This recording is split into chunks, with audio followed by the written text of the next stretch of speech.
Welcome to our channel Science Friend. Today's our topic is rancidity. What is called rancidity?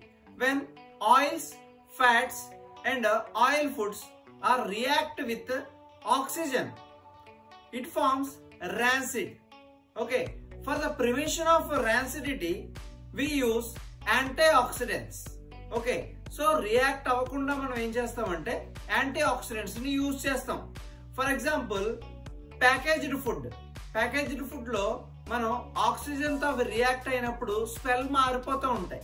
So అది prevent చేయడానికి ఏం చేస్తారంటే ఆ packings లో నైట్రోజన్ ని ఫిల్ చేస్తారు. అప్పుడు అది ఏం చేస్తుంది, ఆక్సిజన్ తో రియాక్ట్ అవ్వకుండా దాన్ని ప్రివెంట్ చేస్తుంది. ఓకేనా? సో ఏవైతే మనకి ఆక్సిజన్ తో చర్య జరిపి రియాక్షన్ జరిపి పాడైపోతూ ఉంటాయో వాటిని ప్రివెంట్ చేయడానికి ఏం చేస్తారంటే ఎయిర్ టైట్ కంటైనర్స్ లో